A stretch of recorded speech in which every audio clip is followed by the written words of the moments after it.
the water's fine, homie, jump into the deep end. Sow it, you will reap it. We talking how to start it, how to grow it, how to keep it. Take a deep breath. You are now rocking with Founder Secrets. All right. Hello, everybody. Today we have Addy Malhotra. Welcome to the pod. Addy is like the Naval Ravikant of our lives, I feel like. He's Indian. He's like a philosopher, entrepreneur. He's like very peaceful. And yeah, man, really, really happy to have you on. Thanks. Super happy to be on. Super pumped to be here. Sweet. So you done multiple businesses, and you were in business school. So I'm just wondering, what's the first business you started? So the first business I started actually was way back when I was living right out of college. I was living in Jersey. And with a few friends who were working in tech, we tried to start this accounting outsourcing business that actually didn't last very long. But, the idea at the time was to go after some small to mid-size tech companies or just US companies and see if we could outsource their accounting to Asia or India specifically at the time. And then while we were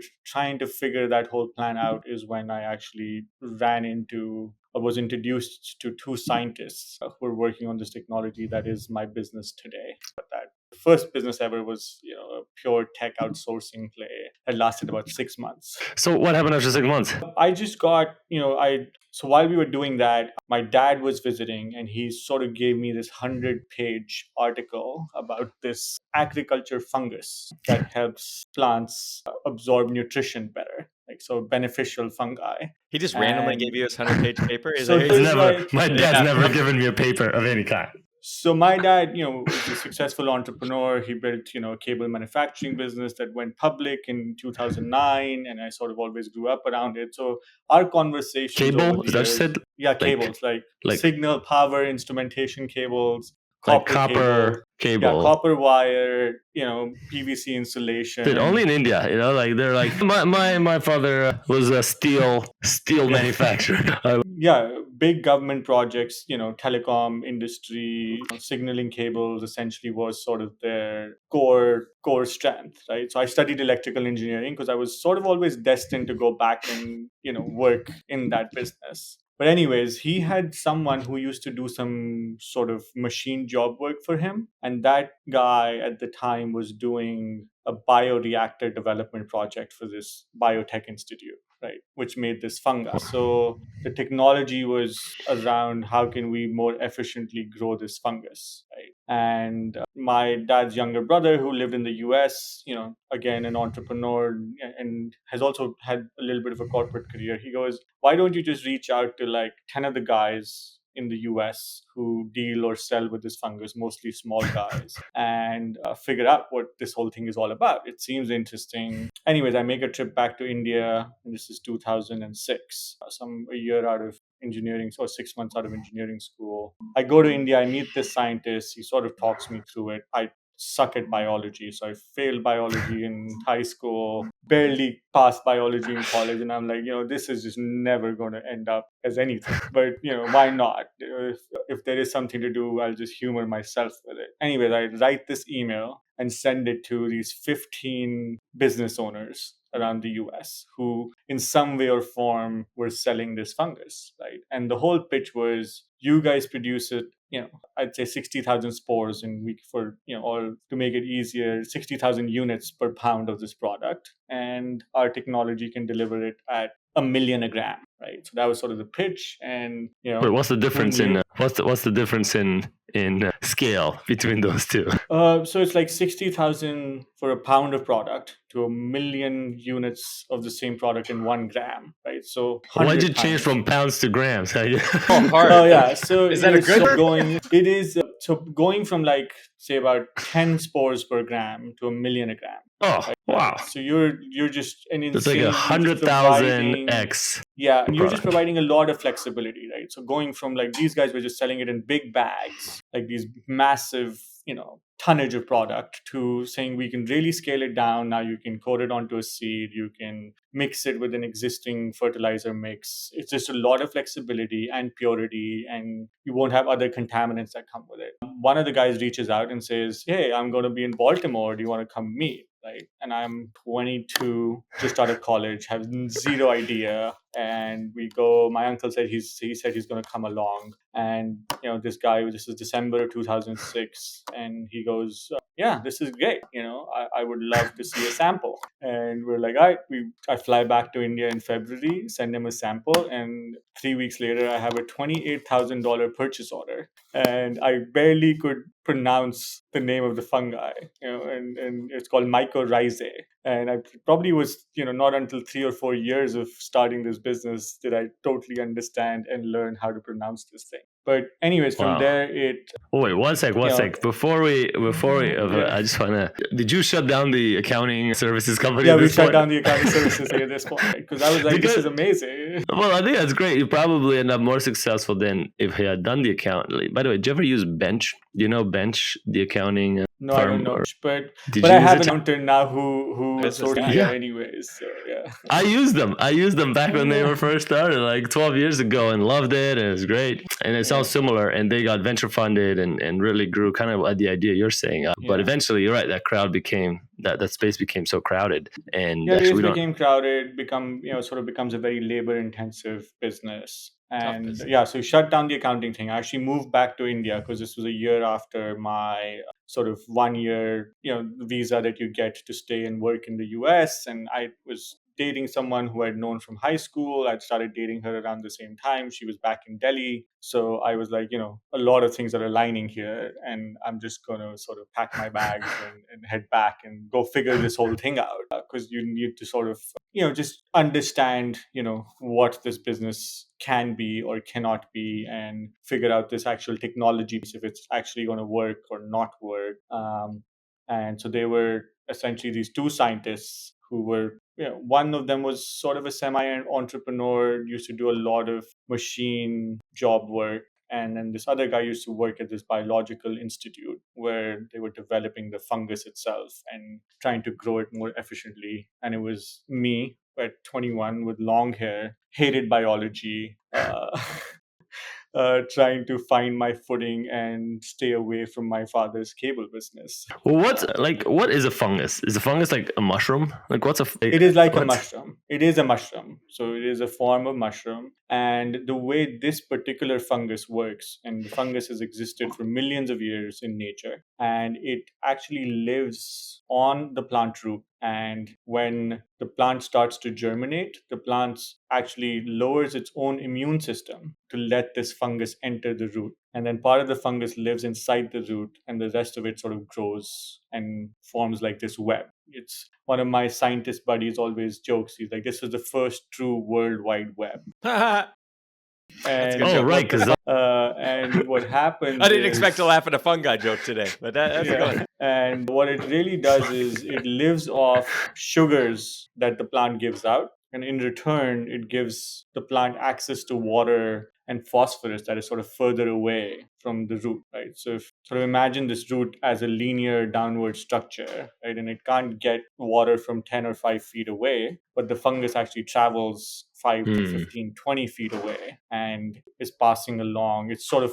it's a symbiotic relationship. So that's how. Is this a part of like how all the trees are connected and what's that called? Yeah, it's part of how all the trees are connected, or and you sort of have heard these ideas around trees can talk and plants can talk, right? So they signal. There's signaling compounds they release, and there's some lot of interesting work right now around the world happening on how plants actually can signal for either a fungus to attack it or join it or move or collaborate. But I'll sort of try to sort of So stop. fungus is using how your- they communicate, kind of the pipes instead of yeah, the it's roots. like how they capture stuff that is further away. It makes them more tolerant, right? So if under stress, under drought conditions, the fungus has sort of helped them over millions of years to stay alive, right? Wow. When there's less water available, it helps with more water availability. It helps with sort of capturing some nitrogen, some phosphorus, which is further away. Helps break down the phosphorus for them.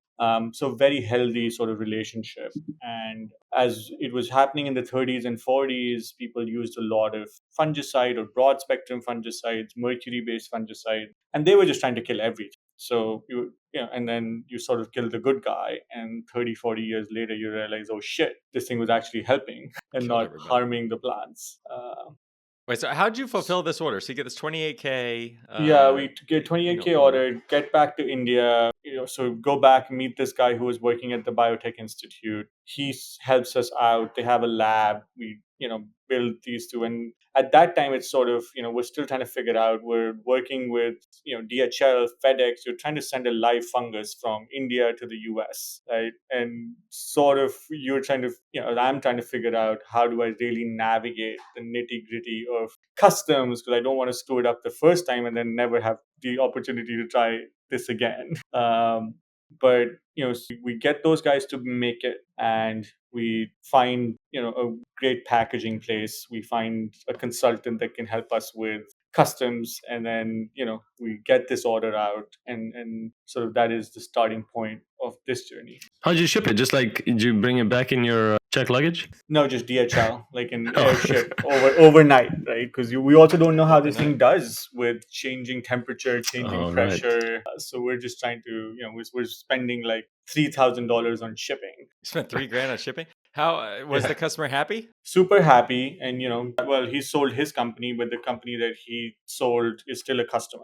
So what were they using the fungus for? Like, what were they doing with it? So they would take it, and what they were initially using it, so because what we were sending them was much more concentrated than what they were growing. And their primary business was, a lot of nurseries, a lot of like sort of private developments, anything to do with sort of home gardening kind of opportunities that they would do it. And then he would also, and he had been running this business from 97, right? But then he was growing it in these massive, 100-kilogram bags, and then he was just growing the fungus within the soil, and he was just selling the soil. And now my product started giving him the opportunity to either spike up his existing product or then start making and building new products that were he hadn't done before. So so we're talking about grass, is that right? Like these beautiful grass, like landscaping plants at people's homes, is that right? Yeah, fungi, golf courses. Yeah. So we have this problem. My place, grass doesn't grow. Can't figure out how to.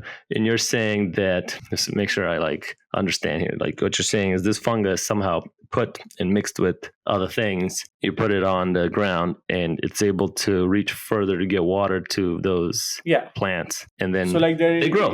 Then they grow. So like there is this home product called Pennington Smart Seed, right? And the claim there is really good grass seed that uses 30% less water. Right? And it's coated with similar fungus, with actually the exact same species of the fungus that I produce. So that's like a very evident product that's out there. And the guy I worked with redid he was hired as a consultant to redo the White House lawns way back, wow, under Obama. They look great. He did that, great job. So he sort of used, and he did, he was a consultant with like the Wynn Hotel when they were trying to grow all these trees in all these trees in the middle of the desert. So I'm just wondering, like, okay, so this species exists everywhere. Why couldn't these guys in the US grow it? Why does it have? There was a guy who was, that I met at the time who was growing it in Canada, right? And I think now, we're sort of fast forwarding a lot, but what we've learned over the last 17 years is it's a part art, part science. Like you're trying to keep this baby alive.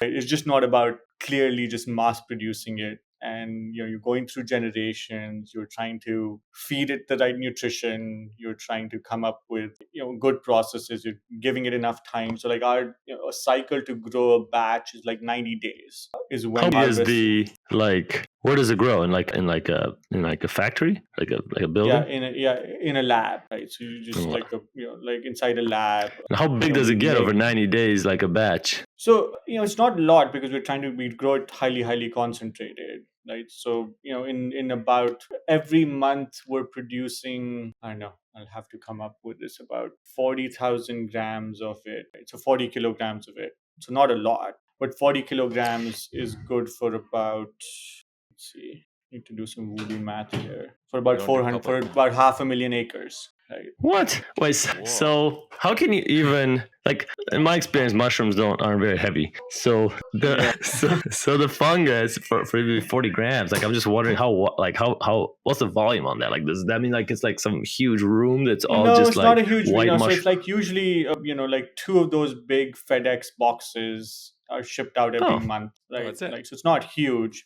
It's a powder. It's highly concentrated. It's 40 kilograms. And then they sprinkle it on the lawn, and that makes the No, lawn I grow better. wish, right? Oh. Then it goes to someone's factory, right? And then it gets mixed with, some of it might get mixed with seed. Some of it might get mixed with a fertilizer that's going out. Like in the case of Pennington, they sort of put some sort of glue on it and then they coat it onto the seed. So it's actually sitting, the fungus is, in its dry, dormant form, sitting on a seed. so because this thing is alive, right? Like when you send it, is it like a live plant? It's not a live plant. It's a dormant spore, or what you call a propagule of the fungus. So once it comes in contact with water, then it starts to germinate, and then it comes in contact because any fungus needs a host to grow. So it needs to go meet the root of the plant. So you give it some host, some artificial host in the lab, and it grows. Then you take the host away, pack it up in a box, so it stops growing. It stops growing. It dries up. We have a drying process which helps it make a little shell around it, and then when it goes back and it meets this root, the new host, it comes to, and then it starts growing again because it needs its food. It needs the relationship with the root, and so on and so forth. This is incredible. I mean, I think it's so fascinating. Did you apply for a patent? The part of it that's science, I get the part of it is art, but the part of it that's science, do you have a... So there is some technology that we've licensed. We have some trade secret know-how around the process that we protect. We're working on some patents actually right now around some technology improvements we made in the process. So, and again, that's where I think this was part art and science. So when we initially came out, we licensed some technology from the Biotech Institute. We were trying to develop a bioreactor technology that didn't actually work out. So, the guy whose first idea was gone. That technology didn't work out. There was high contamination rates. So by 2011, we'd sort of got rid of that whole tech plan. And by that time, we had moved on to, using and licensing some existing technology and then building on that. And now, 17 years in, we have our own team. We have a team that purely works on process technology. And then there is a team that is more on the biology side, goes out and finds new strains around the world, new ways of isolating them, new ways of keeping them healthy. Because you also have an interesting way to see it, right? Every time we harvest spores or we take these spores and dry them, and then we keep growing and we take the best of them and use them as mother cultures to grow new spores. You're now like 20, 30 generations in. So they're evolving. Some are becoming healthier, some are not becoming healthier. Some are being so now we're sort of tracking all of that. And now we have a team that specifically works on mother cultures or keeping the healthiest cultures and moving them forward, but also creating new mother cultures that we, collect from around the world, from culture banks, and see that if we're seeing some interesting things happening in the soil on the outside, into our labs and get better at it. I think some people will listen to this and say, "My God, this is like way over my head. I don't understand how." And hearing the beginning of this, right? Maybe you read the 100-page paper. I assume you probably didn't read every word, but it seems like you went from somebody who didn't know a lot, if anything, about this space to someone who 17 years later, you have all these teams doing all this work. Is it that, did you become passionate about it, or are you still not passionate about it? Or, 17 years is a long time to keep doing the same business. I think there was, initially when I started to get into it, it was an interesting problem, right? And it was an interesting challenge. And I think the passion was more around building something. But I think the further along I got, it just is a very, it's almost like, for someone who doesn't understand it, the best way I put it is like, it's a very good probiotic that you exactly know how it works, right? Instead of just sort of thinking, it might help, it might work, right? This is a version of a probiotic where for the plant, where you can easily see the mode of action and prove its efficacy. And I think it just becomes, I love food. I'm a big foodie. And I think my love for food has made me more passionate about this project, because this directly impacts, where a lot of my food comes from. Huh. So now you are passionate about Yeah. like you kind of grew into being passionate. Yeah. I still don't understand, I guess, why couldn't someone, it seems like you've perfected the process and the methodology to an extent that no one around the world has been able to do, which seems like incredible. I think I would say, there were tough times for the first 7, 8 years while we were really trying to figure this piece out. We were trying to figure funding out. And then starting 2015, we got into, a longer term relationship with a big global ag company. And I think their expertise, so, we went to the back room and we said, all we're going to focus on is making this production better, making our product better, while they focused on selling it and they focused on formulating it. So it was almost like we really got this, 8 to 10 year window to become an expert at growing this, right? So Did they approach you? How did you get that relationship? so they acquired that first guy that I met back in 2007, his company, in 2015. So once they came in, they were like, there was some conversation about acquiring us or not or whatever. But anyways, the way it actually happened was we just ended up getting into a longer term supply relationship, and they brought in tons of formulation expertise. So they were one of the best in the world at making end formulation, right? And we became sort of their active ingredient supplier. And I think that relationship really helped us grow and learn and get better at making this thing. And I have been, over the last few months, had a lot of conversations around, okay, who else in the world is doing it? Where are they at? And what's that? And I think it's not going to be forever that we maintain this sort of technology gap or productivity gap, and that's why we focus on the R&D side of it. Again, I think people are getting interested around the world. New companies are showing up. Other people are trying to produce. I think we definitely have a head start. Is that so? The trade secret and these trademarks filed in India or in the US, or do you have to file them in both? Both, right? So now we have this sort of new set of brands that we have launched under Enhanced Nature. As of last year, we have developed. So we were working with that big ag company on a specific set of species, and then we also from around the world collected a bunch of different species that our team then developed and got them to a nice production level. And so now, about 6 months ago, we launched them separately under a new brand name in the US. I think the real advantage is not going to come from the patents as much as it is going to come from just how efficient we are at producing it, right? Because as this thing scales and starts getting out of the home market and the golf market into the row crop market, right? That's a world where it's going to just come down to, can you produce it at scale, right? And can you get costs down to where it makes the general farmer attracted to putting this in his soil. Interesting. It's not there yet. No, it's not there yet, right? And I think we've been knocking on the door, or the industry's sort of been knocking on the door probably for 4 or 5 years. But I think it's closer than ever now. Like India specifically, and right now we don't sell anything in India, but funnily, India is one of the biggest and the first adopters of this thing for mass agriculture, right? I think India is slowly becoming as big as the rest of the world. But the US is not far behind, right? Because there's a lot of recognition by a lot of the big ag companies around the fungus. And we're having, a lot of interesting conversations right now with a lot of the bigger distributors and manufacturers about how they want to include this in their overall package. How do you stay up to date with all these different things happening in the market? Do you go to like agricultural conferences, or what do you do? Yeah, I go to a lot of agriculture conferences.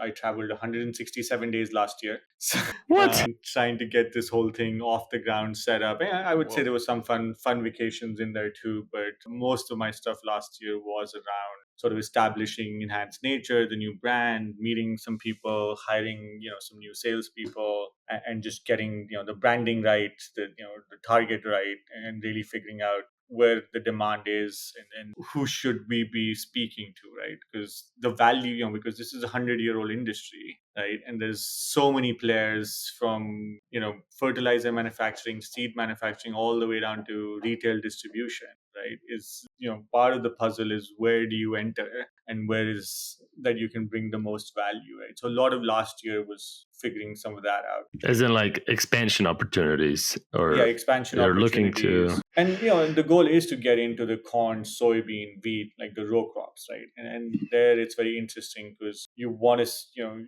it's almost impossible for me to package my own bag and deliver it at a cost to the farmer if I just wanted to go direct. Right. So I need to understand where in that value chain I fit in perfectly and would make the most economical sense. So what is enhanced nature? So enhanced nature is sort of an extension of our existing business.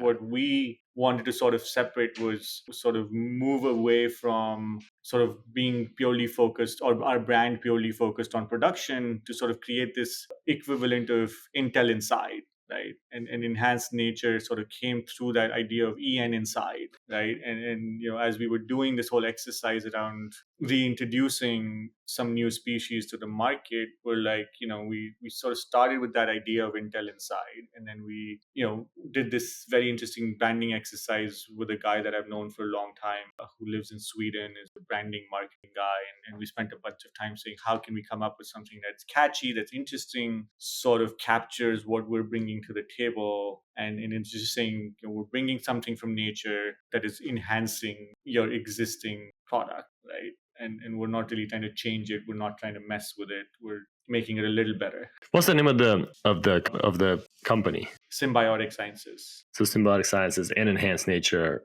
part of the same umbrella. Yeah, they're part of the same family. Yeah, the same umbrella. And Symbiotic Sciences sort of primarily focuses on the production piece, right? So, there's no one in Symbiotic who works on marketing or branding, or, everyone there is very hyper focused on keeping this thing alive. Do you think so? It seems like part of why we're able to do this is you having one foot in India and one in the US. And there's been lots of companies, especially in the tech space, that have done that successfully. I'm wondering though, do you feel like that still arbitrage, like opportunity exists today? And if so, like what markets do you think are still maybe like opportunities you see today between India and US? I think there's so the short answer is yes, right? I think there's a bunch of opportunities that still exist. I think the cost advantage is slowly diminishing, but then there's definitely a talent advantage that exists, right? You just, because of a much bigger, younger population just getting out of college. I think the average age in India is in the 20s or something. So you just have a lot of young,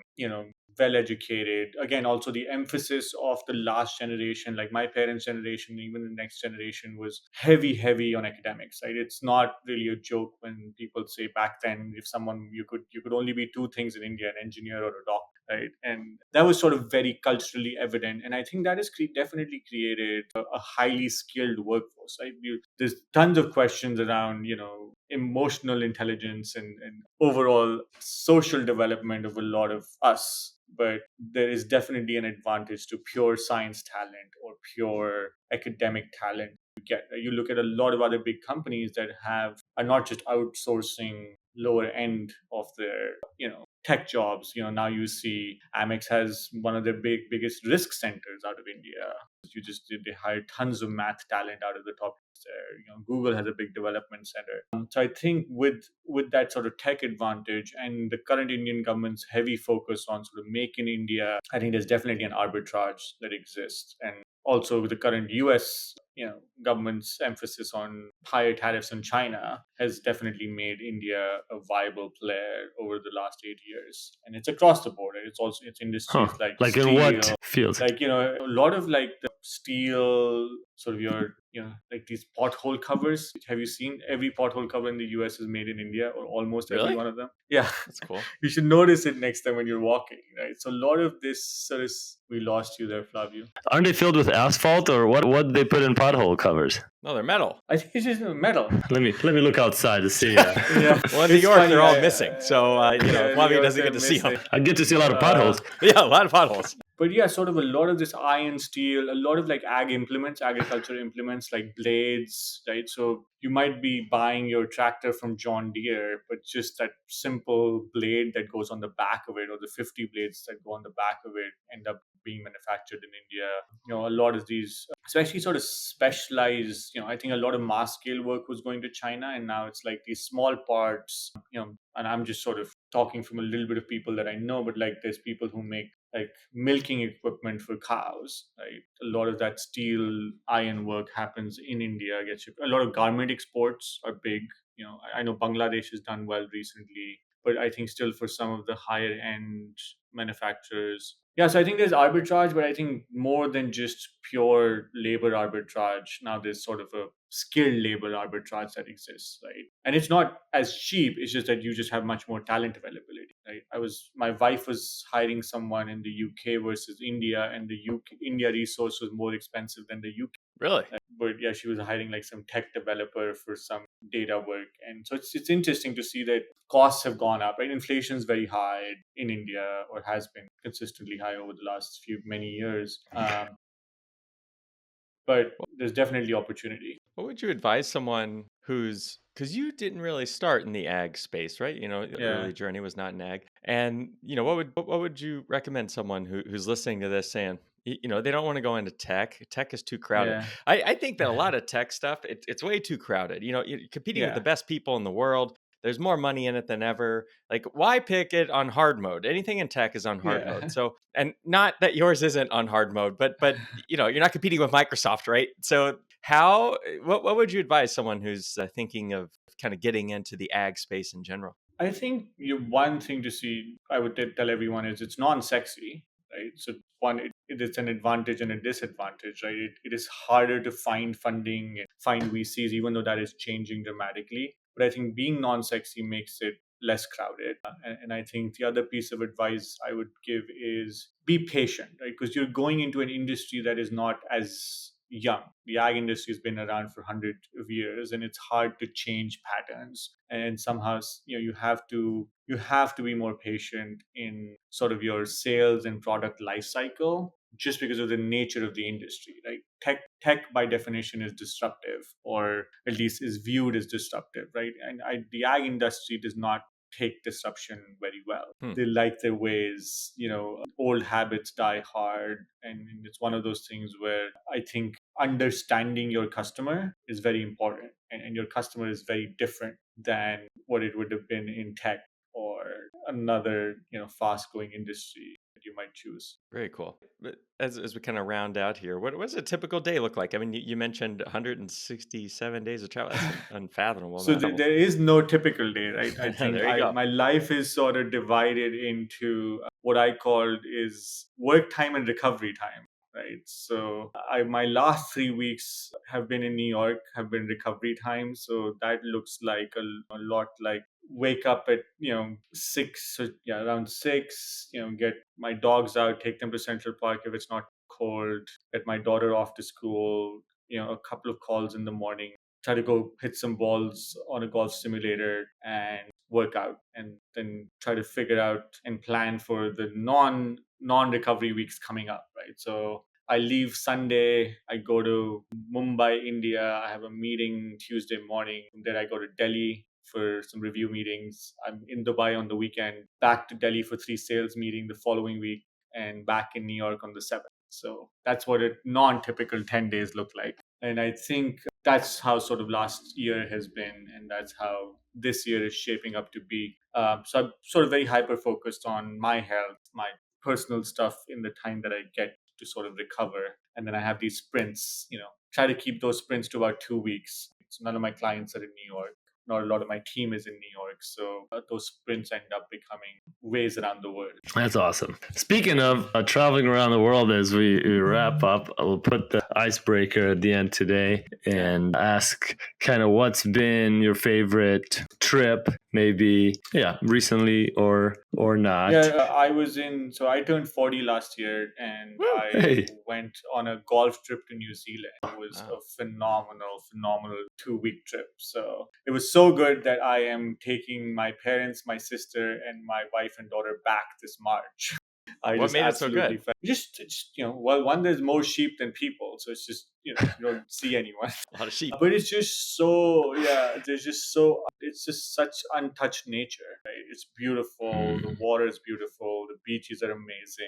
Food's good. Weather was pretty good. So yeah, overall, just the whole setup is sort of, humans haven't ruined it yet, I think is the best way to put it. Wow. What about you, Flavio? Oh, there's so many I could pick from. Maybe the most amazing recent one has been to Costa Rica. I've never been to Costa Rica before, and it just also kind of like what you're saying is a lot of it is untouched nature, and it was a wedding that turned into like a music festival kind of thing. So there was like DJ and music and lights and supplements, and so it was just a very healthy like retreat / spiritual experience, and celebrating these people getting married in the most beautiful place ever. So it just really was so beautiful. I'm gonna try to get back actually to it this year. So I convinced my sister to move there. You've been there? We went there this Thanksgiving and it was awesome. And we're doing our forum retreat back in Costa Rica at the beginning of May this year. So man, everybody's all in on Costa Rica. Yeah.